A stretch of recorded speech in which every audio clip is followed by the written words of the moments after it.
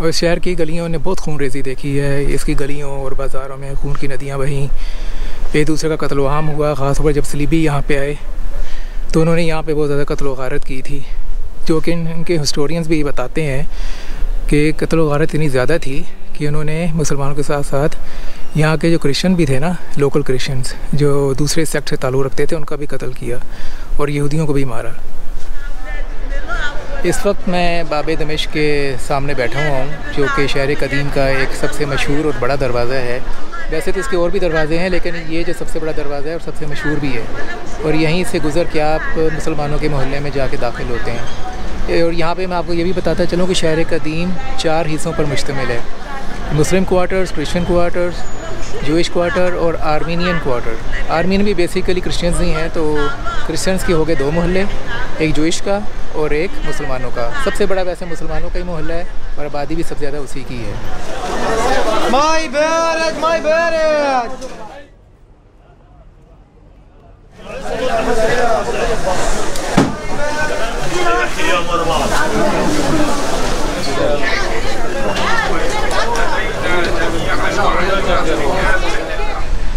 इस वक्त मैं शहर की फसील के बाहर जो है वहाँ पे वॉक कर रहा हूँ और इसके चारों तरफ चक्कर लगाऊंगा।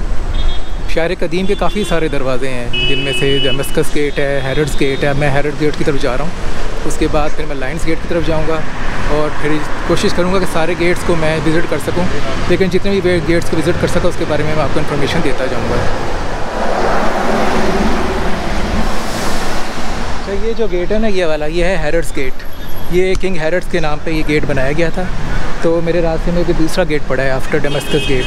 अब मैं यहाँ से आगे जाऊँगा लाइन्स गेट की तरफ, तो मेरे ख्याल लाइन्स गेट को रास्ता सीधा जाता है, तो चलते हैं लाइन्स गेट की तरफ।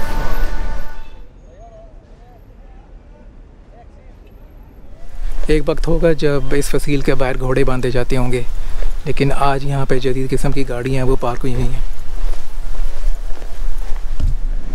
ये जो आप गेट देख रहे हैं लाइन्स गेट, और इसके बिल्कुल सामने है मुसलमानों का सबसे पुराना कब्रिस्तान बाबुर रहमा। यहाँ पे 2 सहाबा कराम की कब्रें मौजूद हैं। तो मैं इस कब्रिस्तान के अंदर जा रहा हूँ और आपको जगह दिखाता हूँ उन 2 सहाबा कराम की कब्रें।